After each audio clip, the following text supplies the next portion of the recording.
परम सत्कारयोग गुरु नानक नाम लेवा गुरु पंथ गुरसिख जिथे जिथे भी गुरु नानक दे सिख वसदे ने विश्व दे विच सारिਆਂ ने फतेह प्रवान करनी जी। वाहिगुरु जी का खालसा वाहिगुरु जी की फतेह। अज गुरु पंथ दे नाल गुर इतिहास ते सिख इतिहास दे नाल संबंधित दो महान दिहाड़े ने। एक तां धन गुरु नानक देव पातशाह दे 6वें सरूप धन धन धन श्री गुरु हरगोबिंद साहिब महाराज जी मेरी पीरी दे मालक। पंज प्याले पंज पीर छठम पीर बैठा गुर भारी।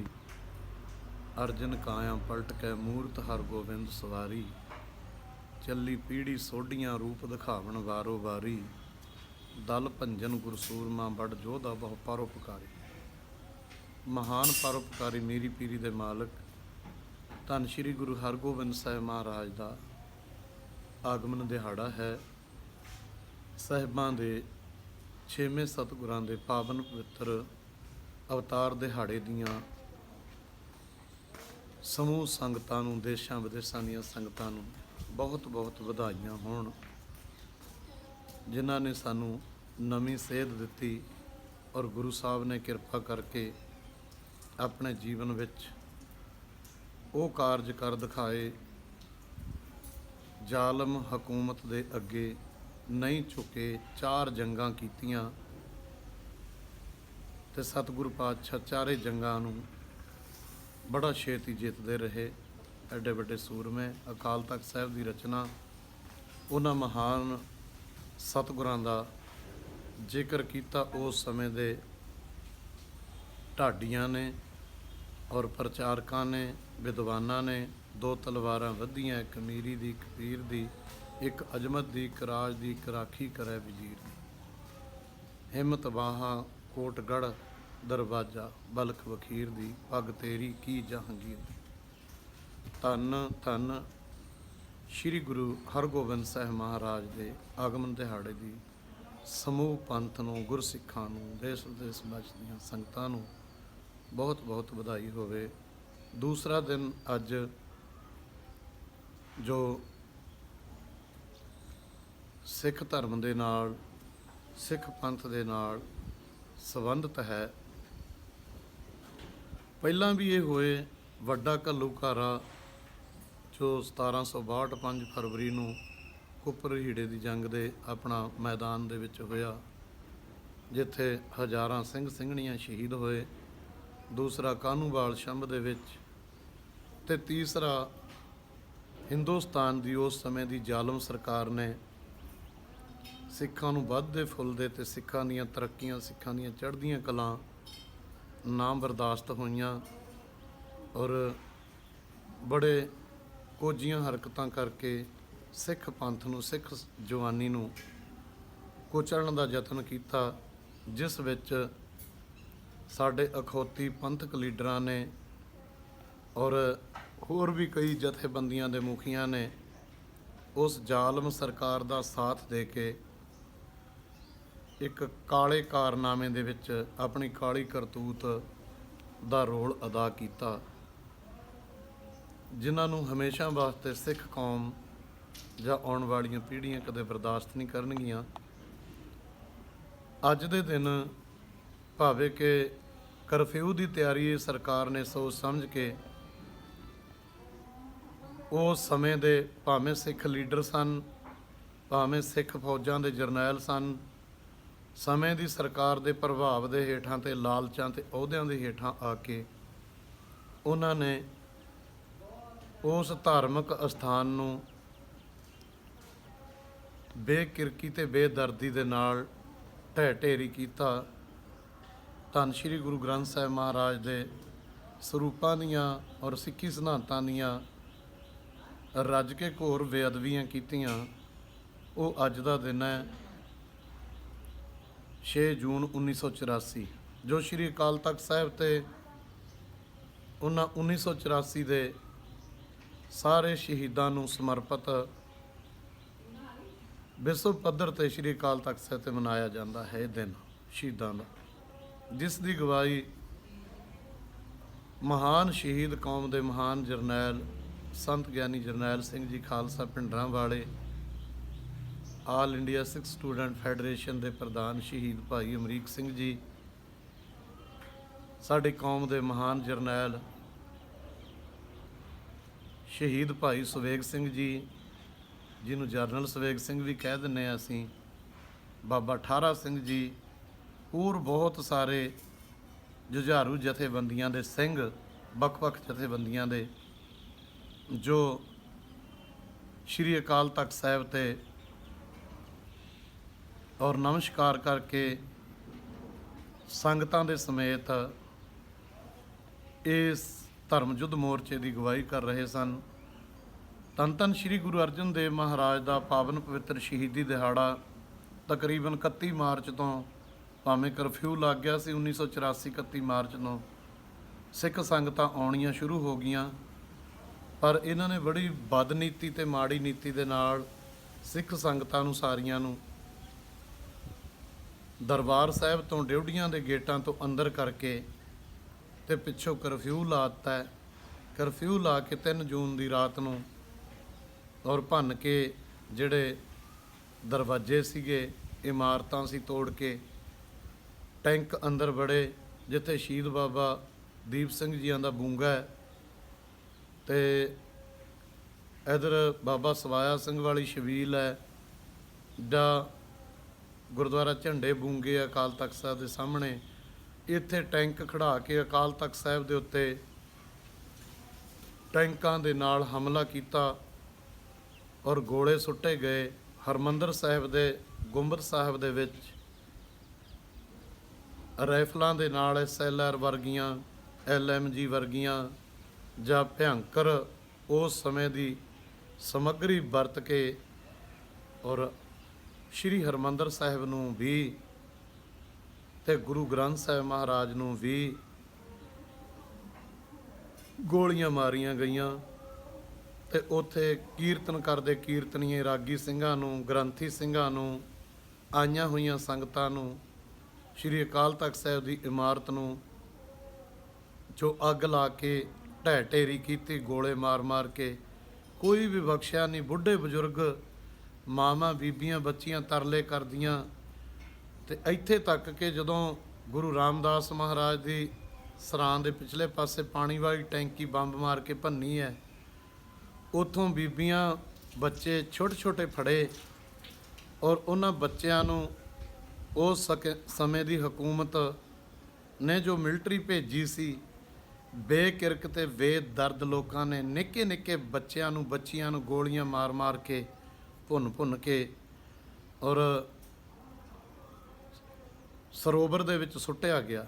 ਜਿੱਥੇ ਕੋਈ ਪਾਣੀ ਮੰਗਦਾ ਸੀ, ਉਹਨਾਂ ਨੂੰ ਗੰਦੀਆਂ ਗਾਲਾਂ ਕੱਢ ਕੇ, ਤੇ ਹੁਣ ਮੈਂ ਇਹ ਕਹਿਣ ਤੋਂ ਗੁਰੇਜ਼ ਨਹੀਂ ਕਰੂੰਗਾ ਕਿ ਆਪਣਾ ਪਿਸ਼ਾਬ ਪਿਲਾਉਣ ਤੱਕ ਉਹਨਾਂ ਨੂੰ ਮਜਬੂਰ ਕਰਦੇ ਰਹੇ, ਪਰ ਉਹ ਮਰਜੀਵੜੇ ਗੁਰੂ ਕੇ ਸਿੰਘਾਂ ਨੇ ਕੇਸਾਂ ਸਵਾਸਾਂ ਨਾਲ ਸਿੱਖੀ ਨਿਭਾਈ। ਇੰਨੀ ਕਤਲੇਆਮ ਹੋਈ, ਇੰਨੀ ਕਤਲੇਆਮ ਹੋਈ ਕਿ ਖੂਨ ਨਾ ਨਦੀਆਂ ਦੀ ਤਰ੍ਹਾਂ ਧਾਰਾਂ ਵਹਿ ਵਹਿ ਤੁਰਿਆ ਤੇ ਸਰੋਵਰ ਦੇ ਵਿੱਚ ਆਇਆ। ਸਰੋਵਰ ਦਾ ਪਾਣੀ ਲਾਲ ਹੋਇਆ, ਛੋਟੇ ਛੋਟੇ ਬੱਚਿਆਂ ਦੀਆਂ ਲਾਸ਼ਾਂ ਜਿਹੜੀਆਂ ਉਹ ਸਰੋਵਰ ਵਿੱਚ ਤਰਦੀਆਂ ਵੇਖੀਆਂ। ਸੈਂਕੜੇ ਸਰੂਪ ਸ੍ਰੀ ਗੁਰੂ ਗ੍ਰੰਥ ਸਾਹਿਬ ਮਹਾਰਾਜ ਦੇ ਤੋਸ਼ੇਖਾਨੇ ਦੇ ਵਿੱਚ ਮਹਾਰਾਜਾ ਰਣਜੀਤ ਸਿੰਘ ਦੀ ਭੇਟ ਕੀਤੀ ਚਾਂਦਨੀ, ਚੰਦੋਆ, ਕੀਮਤੀ ਚੀਜ਼ਾਂ ਜੋ ਸਾਡੀ ਵਿਰਾਸਤ ਸੀ ਸਿੱਖੀ ਦੀ, ਕੁਛ ਲੁੱਟ ਲਿਆ, ਕੁਛ ਅੱਗ ਦੇ ਨਾਲ, ਗੋਲਿਆਂ ਨਾਲ ਤਬਾਹ ਕੀਤਾ। ਇਹ ਉਸ ਸਮੇਂ ਦੀ ਜ਼ਾਲਮ ਸਰਕਾਰ 1984 ਦੀ, ਖਾਸ ਕਰਕੇ ਉਸ ਸਮੇਂ ਦੀ ਪ੍ਰਧਾਨ ਮੰਤਰੀ ਇੰਦਰਾ ਗਾਂਧੀ, ਉਹਦੀ ਸਾਰੀ ਜੁੰਡਲੀ, ਉਹਨਾਂ ਦੇ ਨਾਲ ਅਖੌਤੀ ਸਿੱਖ ਲੀਡਰ ਤੇ ਅਖੌਤੀ ਪੰਥ ਕਹਾਉਣ ਵਾਲੇ ਵੀ ਮਿਲੇ ਹੋਏ ਸੀ ਹਮਲਾ ਕਰਾਉਣ ਦੇ ਵਿੱਚ। ਇਸ ਕਰਕੇ ਇਹ ਅੱਜ ਤਾਂ ਇਹਨਾਂ ਗੱਲਾਂ ਨੂੰ ਕਹਿਣਾ ਪੈਂਦਾ ਹੈ ਕਿ ਅੱਜ ਦੀ ਜਿਹੜੀ ਸਾਡੀ ਜਵਾਨੀ ਹੈ, ਕੀ ਉਹਨਾਂ ਨੂੰ ਚੇਤਾ ਹੈ? ਬਹੁਤ ਸਾਰੇ ਬਜ਼ੁਰਗਾਂ ਨੇ ਵੇਖਿਆ ਕਿ 1984 ਦੇ ਵਿੱਚ ਸਾਡੇ ਨਾਲ ਆ ਹੋਇਆ। ਪਿੰਡਾਂ ਦੇ ਵਿੱਚ ਬਲਦ ਰੇੜੇ ਸਾਈਕਲਾਂ ਤੱਕ ਵੀ ਪਾਬੰਦੀ ਸੀ ਕਿ ਅੰਦਰ ਘਰਾਂ ਦੇ ਵਿੱਚ ਰਹਿਣਾ। ਹੁਣ ਲੋਕਡਾਊਨ ਹੋਇਆ ਨਾ ਆ 2020 ਦੇ ਵਿੱਚ, ਮਾਰਚ ਤੋਂ ਲੈ ਕੇ ਹੁਣ ਤੱਕ ਆਪਾਂ ਚੱਲ ਵੀ ਰਹੇ ਹਾਂ। ਉਸ ਕਰਫਿਊ ਦੇ ਵਿੱਚ ਬਹੁਤ ਸਾਰੀ ਢਿੱਲ ਲੋਕੀ ਤੁਰੇ ਫਿਰਦੇ ਆ, ਪਰ ਉੱਥੇ ਤਾਂ ਕੋਈ ਬਾਹਰ ਨਾ ਸੀ ਨਿਕਲਦਾ, ਗੋਲੀ ਮਾਰਦੇ। ਥਾਂ ਥਾਂ ਤੇ ਮਿਲਟਰੀ ਲੱਗੀ ਪਿੰਡਾਂ ਦੇ ਵਿੱਚ, ਤੇ ਜਿੱਥੇ ਵੀ ਕੋਈ ਆਪਣੇ ਧਾਰਮਿਕ ਅਸਥਾਨ ਨੂੰ ਆਜ਼ਾਦ ਕਰਾਉਣ ਵਾਸਤੇ ਔਰ ਪਿੰਡਾਂ 'ਚੋਂ ਕੋਈ ਤੁਰਨਾ ਪਵੇ, ਥਾਂ ਥਾਂ ਤੇ ਗ੍ਰਿਫਤਾਰੀਆਂ। ਇਸ ਕਰਕੇ ਇਹ ਨੌਜਵਾਨਾਂ ਨੂੰ, ਅੱਜ ਦਿਆਂ ਨੂੰ ਮੈਂ ਬੇਨਤੀ ਕਰਦਾ, ਉਹ ਨੌਜਵਾਨੋਂ ਸਾਨੂੰ ਸਿੱਖਣਾ ਚਾਹੀਦਾ ਹੈ। ਸਾਡੇ ਅਕਾਲ ਦੇਖੋ, ਕੋਈ ਸਾਡੇ ਆਗੂ ਨੇ, ਉਹਨਾਂ 'ਚ ਕੋਈ ਨਾ ਕੋਈ ਘਾਟ ਹੋ ਸਕਦੀ ਹੈ। ਇਹ ਨਹੀਂ ਕਿ ਨਹੀਂ ਹੋਈਆਂ, ਗਲਤੀਆਂ ਸਾਡੇ ਤੋਂ ਹੋਈਆਂ, ਪਰ ਮੈਂ ਨੌਜਵਾਨਾਂ ਨੂੰ ਦੱਸਣਾ ਚਾਹੁੰਦਾ, ਹਰ ਪਾਸਿਓਂ ਆਪਣੇ ਮਨ ਨੂੰ ਮੋੜ ਕੇ ਆਪਣੇ ਸਿਧਾਂਤਾਂ ਨੂੰ, ਜਿਹੜੇ ਅੱਜ ਲੋਕ ਸੰਤ ਗਿਆਨੀ ਜਰਨੈਲ ਸਿੰਘ ਜੀ ਮਹਾਂਪੁਰਖਾਂ ਦੀ ਨਿੰਦਿਆ ਕਰਦੇ ਨੇ ਜਾਂ ਵਿਰੋਧ ਕਰਦੇ ਨੇ, ਕਿਤੇ ਆਪਣੇ ਹਿਰਦੇ ਦੇ ਵਿੱਚ ਸੋਚ ਕੇ ਦੇਖੋ ਕਿ ਸੰਤ ਗਿਆਨੀ ਜਰਨੈਲ ਸਿੰਘ ਜੀਆਂ ਨੇ, ਕੌਮ ਦੇ ਸ਼ਹੀਦ ਨੇ, ਆਪਣਾ ਕੀ ਬਣਾਇਆ ਆਪਣੀ ਕੌਮ ਦੇ ਵਾਸਤੇ। ਔਰ ਉਹ ਉਸ ਸਮੇਂ ਦੇ ਵਿੱਚ ਪੰਥ ਦੀ ਅਗਵਾਈ ਕੀਤੀ, ਜਦੋਂ ਅਬਦਾਲੀ ਦੀ ਤਰ੍ਹਾਂ, ਮੀਰ ਮੁੰਨ ਦੀ ਤਰ੍ਹਾਂ ਲੋਕਾਂ ਦੇ ਘਰਾਂ 'ਚੋਂ ਧੀਆਂ ਭੈਣਾਂ ਨੂੰ ਚੁੱਕ ਕੇ ਲੈ ਕੇ ਜਾਂਦੇ ਹੁੰਦੇ ਸੀ। ਸੰਤ ਗਿਆਨੀ ਜਰਨੈਲ ਸਿੰਘ ਨੂੰ ਕਲਗੀਧਰ ਪਾਤਸ਼ਾਹ ਨੇ ਔਰ ਭੇਜਿਆ, ਸਾਧ ਪਠਾਏ ਆਪ ਹਰ ਹਮ ਤੁਮ ਤੇ ਨਾਹੀਂ ਦੂਰ। ਪਰ ਉਹਨਾਂ ਮਹਾਨ ਯੋਧਿਆਂ ਨੇ ਉਸ ਸਮੇਂ ਦੇ ਵਿੱਚ ਜੋ ਸੰਘਰਸ਼ ਸ਼ੁਰੂ ਕੀਤਾ, ਕਿੰਨੇ ਸਾਲ ਉਹ ਸੰਘਰਸ਼ ਚੱਲਦਾ ਰਿਹਾ।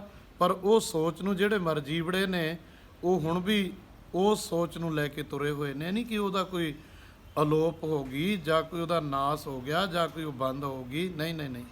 ਇਹ ਮਰਤੇ ਦਮ ਤੱਕ ਜੁਝਾਰੂ, ਮਰਤੇ ਦਮ ਤੱਕ ਪੰਥ ਦੀ ਅਗਵਾਈ ਕਰਨ ਵਾਲੇ। ਉਹ ਵੱਖਰੀ ਗੱਲ ਹੈ, ਕੋਈ ਬੰਦਾ ਚੱਲਦਾ ਚੱਲਦਾ ਥੱਕ ਜਾਂਦਾ ਹੈ, ਪਰ ਉਹ ਪੰਥ ਕਲਗੀਧਰ ਪਾਤਸ਼ਾਹ ਦਾ, ਗੁਰੂ ਨਾਨਕ ਪਾਤਸ਼ਾਹ ਦਾ ਪੰਥ ਹੈ। ਇਸ ਪੰਥ ਨੂੰ ਕੋਈ ਜਿੰਨਾ ਮਰਜ਼ੀ ਛਾਂਗ ਲੇ, ਵੱਢ ਲੇ, ਜੋ ਕਰ ਲੇ, ਪਰ ਇਹਦੀਆਂ ਜੜ੍ਹਾਂ ਬੜੀਆਂ ਡੂੰਘੀਆਂ ਨੇ। ਮਾਰਿਆ ਛਿੱਕਾ ਜਗਤ ਵਿੱਚ, ਨਾਨਕ ਨਿਰਮਲ ਪੰਥ ਚਲਾਇਆ। ਮੈਂ ਨੌਜਵਾਨਾਂ ਨੂੰ ਦੱਸਣਾ ਚਾਹੁੰਦਾ, ਨੌਜਵਾਨੋ, ਉਦੋਂ 1984 ਤੋਂ ਬਾਅਦ ਜਦੋਂ ਇਹ ਬਹੁਤ ਵੱਡਾ ਘੱਲੂਕਾਰਾ ਹੋ ਗਿਆ, ਉਦੋਂ ਬਾਅਦ ਸਿੱਖਾਂ ਦੇ, ਸਿੱਖ ਗੱਭਰੂਆਂ ਦੇ ਮਨ ਦੇ ਵਿੱਚ ਰੋਸ ਆਇਆ। ਉਹ ਭਾਵੇਂ ਹਥਿਆਰਬੰਦ ਸੰਘਰਸ਼ ਲੜਿਆ, ਕਾਮਯਾਬ ਹੋਣਾ ਨਾ ਹੋਣਾ, ਕਿਉਂਕਿ ਜਦੋਂ ਕਿਤੇ ਕੋਈ ਘਰ ਦੇ ਵਿੱਚ ਨਾ, ਭਾਈ ਗੁਰਦਾਸ ਜੀ ਬਚਨ ਕਰਦੇ ਨੇ, ਜੇ ਮਾਂ ਪੁੱਤਾਂ ਵਿਸਦੇ ਤਿਸ ਤੇ ਕਿਸ ਪਿਆਰਾ, ਬੇੜਾ ਡੋਬੈ ਪਤਨੀ ਕੌਣ ਪਾਰ ਉਤਾਰਾ, ਆਗੂ ਲੈ ਉਜਾੜ ਭਵੈ ਕਿਸ ਕਰੈ ਪੁਕਾਰਾ, ਜੇਕਰ ਭੰਨੈ ਪਹਿਰੂ ਕੌਣ ਰੱਖਣ ਹਾਰਾ। ਸਾਡੇ ਨਾਲ ਇਹ ਹੋਈ ਹੈ, ਜਿਹਨੂੰ ਵੀ ਅਸੀਂ ਮੂਹਰੇ ਲਾਉਂਦੇ ਆ, ਜਿਹਨੂੰ ਵੀ ਅੱਗੇ ਲਾਉਂਦੇ ਆ, ਔਰ ਹਰ ਕਿਤੇ ਨਾ ਕਿਤੇ ਜਾ ਕੇ ਪੈਸੇ ਤੇ, ਸ਼ੋਹਰਤ ਤੇ, ਲੀਡਰੀ ਤੇ ਜਾ ਕੇ ਲੜੀ ਟੁੱਟ ਜਾਂਦੀ ਹੈ ਤੇ ਆਸਾਂ ਤੇ ਪਾਣੀ ਫਿਰ ਜਾਂਦਾ। ਪਰ ਸਤਿਗੁਰੂ ਪਾਤਸ਼ਾਹ ਨੇ ਜਿਨ੍ਹਾਂ ਤੋਂ ਸੇਵਾ ਲੈਣੀ ਹੈ, ਤੇ ਸਤਿਗੁਰੂ ਪਾਤਸ਼ਾਹ ਉਹਨਾਂ ਨੂੰ ਸਮਰੱਥਾ ਆਪੇ ਹੀ ਬਖਸ਼ ਕੇ ਫਿਰ ਤੋਰ ਦਿੰਦੇ ਆ, ਥਾਪੜਾ ਦੇ ਕੇ, ਜਿਵੇਂ ਬਾਬਾ ਬੰਦਾ ਸਿੰਘ ਬਹਾਦਰ ਨੂੰ ਤੋਰਿਆ। ਮੈਂ ਨੌਜਵਾਨਾਂ ਨੂੰ ਬੇਨਤੀ ਕਰਦਾ, ਅੱਜ ਉਹ ਬੱਚਿਆਂ ਨੂੰ, ਉਹਨਾਂ ਬੁੱਢੀਆਂ ਮਾਵਾਂ ਨੂੰ ਤੇ ਉਹਨਾਂ ਬਜ਼ੁਰਗਾਂ ਨੂੰ, ਉਹਨਾਂ ਲਾਸ਼ਾਂ ਨੂੰ ਚੇਤੇ ਕਰੋ, ਜਿਹੜੀਆਂ ਸਰੋਵਰ ਦੇ ਵਿੱਚ ਹਜ਼ਾਰਾਂ ਲਾਸ਼ਾਂ, ਜਿਨ੍ਹਾਂ ਦਾ ਖੂਨ ਨਿਕਲ ਕੇ ਪਾਣੀ ਵਿੱਚ ਮਿਲ ਕੇ ਲਾਲ ਹੋ ਗਿਆ, ਔਰ ਜਿਨ੍ਹਾਂ ਨੂੰ ਕਿੰਨੇ ਕਿੰਨੇ ਦਿਨ ਪਾਣੀ ਤੱਕ ਨਹੀਂ ਪਿਆਇਆ ਗਿਆ, ਠੁੱਡੇ ਮਾਰ ਮਾਰ ਕੇ ਕਿਵੇਂ ਸ਼ਹੀਦ ਕੀਤਾ ਗਿਆ ਉਹਨਾਂ ਬੱਚਿਆਂ ਨੂੰ ਗੁਰੂ ਗ੍ਰੰਥ ਸਾਹਿਬ ਦੇ ਸਰੂਪਾਂ ਦੇ ਉੱਤੇ। ਤੇ ਇਉਂ ਵੀ ਦੱਸਿਆ ਇੱਕ ਸਿੱਖ ਨੇ ਉਸ ਸਮੇਂ ਦੇ, ਉਸ ਦੇ ਵਿੱਚ ਵੀ ਗੁਰੂ ਗ੍ਰੰਥ ਸਾਹਿਬ ਤੇ ਜਿਹਨੇ ਕਿਸੇ ਨੇ ਬਾਹਰ ਜਾਣਾ ਹੈ, ਉਹ ਗੁਰੂ ਗ੍ਰੰਥ ਸਾਹਿਬ ਦੇ ਸਰੂਪਾਂ ਤੇ ਪਿਸ਼ਾਬ ਕਰਕੇ ਫੇਰ ਜਾਓ। ਪਰ ਇਹ ਐਡਾ ਨਿਗਰਿਆ ਵੀ ਕੋਈ ਨਹੀਂ ਹੁੰਦਾ, ਆਪਣੀ ਜਿੰਦ ਦੇਣ ਨੂੰ ਤਿਆਰ ਹੈ, ਗੁਰੂ ਸਾਹਿਬ ਦਾ ਸਤਿਕਾਰ ਬਰਕਰਾਰ ਰੱਖਣਾ। ਇਸ ਕਰਕੇ ਮੈਂ ਨੌਜਵਾਨਾਂ ਨੂੰ ਬੇਨਤੀ ਕਰਦਾ, ਉਹਨਾਂ ਚੀਜ਼ਾਂ ਨੂੰ ਯਾਦ ਕਰਕੇ ਦਾੜੀਆਂ ਕੇਸ ਰੱਖੋ। ਆ ਚਿੱਟੇ ਦਾ, ਭੁੱਕੀ ਦਾ, ਟੀਕਿਆਂ ਦਾ ਤੇ ਸਮੈਕ ਦਾ, ਮਾੜੇ ਨਸ਼ਿਆਂ ਦਾ ਤਿਆਗ ਕਰਕੇ। ਰਾਜਨੀਤਿਕ ਪਾਰਟੀਆਂ ਵੀ ਨੇ, ਚਲੋ ਜਿੱਥੇ ਜਿੱਥੇ ਕੋਈ ਕੰਮ ਕਰਦਾ, ਪਰ ਆਪਣੇ ਸਿੱਖੀ ਸਿਧਾਂਤ ਨੇ, ਸਿੱਖੀ ਸਿਧਾਂਤਾਂ ਦੇ ਉੱਤੇ ਸਾਰੇ ਪੰਥ ਨਾਲ, ਸਾਰੇ ਪੰਥ ਨੂੰ, ਔਰ ਮੈਂ ਆਪਣੀ ਵੀ ਗੱਲ ਕਰਦਾ ਕਿ ਉਹਨਾਂ ਸਿਧਾਂਤਾਂ ਤੇ ਸਾਰਿਆਂ ਨੂੰ ਸਾਨੂੰ ਇੱਕ ਹੋਣਾ ਚਾਹੀਦਾ ਹੈ। ਨੌਜਵਾਨੀ ਨੂੰ ਬਚਾ ਕੇ ਨੌਜਵਾਨੀ ਨੂੰ ਸਾਨੂੰ ਦੱਸਣਾ ਚਾਹੀਦਾ ਕਿ ਨੌਜਵਾਨੋ, ਅੱਜ ਤੁਸੀਂ ਕਿੱਥੇ ਕਿਹੜੀ ਸੱਭਿਅਤ ਨੂੰ ਅਪਣਾ ਕੇ ਸਿੱਖੀ ਛੱਡ ਕੇ ਤੇ ਕਹੇ ਜੇ ਅੱਜ ਆਪਣੇ ਸਰੂਪ ਬਣਾਏ ਹੋਏ ਨੇ। ਔਰ ਜੇ ਤੁਹਾਡੇ ਨਾਲ ਇਹੋ ਜੀਆਂ ਬੁਰੀਆਂ ਘਟਨਾਵਾਂ ਹੋਈਆਂ ਤੇ ਤੁਹਾਡੇ ਬੱਚਿਆਂ ਨੂੰ, ਮਾਵਾਂ ਨੂੰ, ਬੁੱਢੀਆਂ ਨੂੰ ਇਸ ਤਰ੍ਹਾਂ ਕੋਹ ਕੇ ਮਾਰਿਆ ਗਿਆ, ਭਾਵੇਂ ਕਿ ਭਾਈ ਬੇਅੰਤ ਸਿੰਘ, ਸਤਵੰਤ ਸਿੰਘ ਵਰਗੇ ਮਰਜੀਵੜੇ ਕੌਮ ਦੇ ਸ਼ਹੀਦਾਂ ਨੇ ਔਰ ਉਹਦੇ ਬਦਲੇ ਲਏ। ਉੱਥੋਂ ਸਾਧ ਸੰਗਤਿਓ ਅੱਗ ਦੀ ਜਿਹੜੀ ਚਿਣਗ ਸੀ ਅੱਗੇ ਨੂੰ ਲੱਗੀ, ਕਿੱਡੇ ਕਿੱਡੇ ਜੁਝਾਰੂ ਹੋਏ ਪੰਥ ਦੇ ਵਿੱਚ। ਮੌਜੂਦਾ ਸਮੇਂ ਵਿੱਚ ਸ਼ਹੀਦ ਸੰਤ ਜਰਨੈਲ ਸਿੰਘ ਜੀ ਖਾਲਸਾ ਭਿੰਡਰਾਂ ਵਾਲਿਆਂ ਵੱਲੋਂ ਜੋ ਇਹ ਸੰਘਰਸ਼ ਆਰੰਭਿਆ ਗਿਆ, ਔਰ ਉਹਦੇ ਵਿੱਚ ਮੈਂ ਨੌਜਵਾਨੀ ਨੂੰ ਬੇਨਤੀ ਕਰਦਾ ਹਾਂ, ਉਹਨਾਂ ਦੇ ਮਾਤਾ ਪਿਤਾ ਨੂੰ ਬੇਨਤੀ ਕਰਦਾ ਹਾਂ, ਪ੍ਰਚਾਰਕਾਂ ਨੂੰ ਬੇਨਤੀ ਕਰਦਾ ਹਾਂ ਕਿ ਉਹ ਪ੍ਰਚਾਰਕ ਨੌਜਵਾਨਾਂ ਨੂੰ 2-2 4-4 ਨੂੰ ਇਕੱਠੇ ਕਰਕੇ ਉਹਨਾਂ ਨੂੰ ਇਹ ਦੱਸਣ ਕਿ ਸਾਡਾ ਹਾਲ ਆਹ ਸੀਗਾ। ਭਾਵੇਂ ਉਹ ਨੌਜਵਾਨਾਂ ਦਾ ਕਸੂਰ ਨਹੀਂ ਹੈ, ਅੱਜ ਕਸੂਰ ਸਾਡਾ ਹੈ, ਮਾਂ-ਬਾਪ ਦਾ ਹੈ, ਸਾਡੇ ਆਗੂਆਂ ਦਾ ਹੈ। ਅਸੀਂ ਤਾਂ ਉਹਨੂੰ ਉਹ ਕੁਝ ਅਗਿਆਨਤਾ ਕਰਕੇ ਪਹਿਲਾਂ ਦੂਰ ਸੀ, ਅਸੀਂ ਹੋਰ ਦੂਰ ਕਰੀ ਜਾਂਦੇ ਹਾਂ। ਨਸ਼ਿਆਂ ਦੇ ਵੋਟਾਂ ਦੇ ਦਾਇਰ ਚੱਲਦੇ ਹੁੰਦੇ ਨੇ, ਕਿਵੇਂ ਨਸ਼ੇ ਵਰਤਦੇ ਨੇ ਧੜਾ ਧੜ, ਔਰ ਕਿਵੇਂ ਸਾਨੂੰ ਪਾੜਿਆ ਜਾ ਰਿਹਾ ਹੈ। ਇਸ ਕਰਕੇ ਮੈਂ ਨੌਜਵਾਨੀ ਨੂੰ ਬੇਨਤੀ ਕਰਦਾ ਹਾਂ, ਸਾਰੇ ਨਿਗਰੇ ਨਹੀਂ ਹੁੰਦੇ, ਕਈ ਸਿਆਣੇ ਵੀ ਹੁੰਦੇ ਆ, ਬੱਚੇ ਵੀ ਬਹੁਤ ਸਿਆਣੇ ਹੁੰਦੇ ਆ ਕਈ। ਆਪਣੇ ਪੰਥ ਨੂੰ, ਆਪਣੇ ਫਰਜ਼ ਨੂੰ, ਆਪਣੇ ਸਿਧਾਂਤਾਂ ਨੂੰ ਪਛਾਣੋ, ਤਾਂ ਕਰਕੇ ਸਾਡਾ ਜੂਨ 1984 ਦਾ ਜਿਹੜਾ ਘੱਲੂਘਾਰ ਹੈ, ਇਹ ਸਾਨੂੰ ਸੁਨੇਹਾ ਔਰ ਇਹ ਦਿਨ ਸਾਨੂੰ ਜਾਗਰਤਾ ਦੇ ਕੇ ਜਾਵੇ, ਤਾਂ ਕਿ ਅਸੀਂ ਉਹਨਾਂ ਸਿਧਾਂਤਾਂ ਨੂੰ ਅਪਣਾ ਕੇ ਸਿੱਖੀ ਦੇ ਮਾਰਗ ਤੇ ਚੱਲ ਕੇ ਆਪਣੇ ਪੰਥ ਦੇ ਸਿਪਾਹੀ ਬਣੀਏ। ਮੈਂ ਫਿਰ 6ਵੇਂ ਪਾਤਸ਼ਾਹ ਗੁਰੂ ਹਰਗੋਬਿੰਦ ਸਾਹਿਬ ਮਹਾਰਾਜ ਦੇ ਆਗਮਨ ਦਿਹਾੜੇ ਦੀ ਸਿੱਖ ਸੰਗਤਾਂ ਨੂੰ ਬਹੁਤ ਬਹੁਤ ਵਧਾਈ, ਦੇਸਾਂ ਵਿਦੇਸਾਂ ਵਿੱਚ ਵਸਦਿਆਂ ਨੂੰ।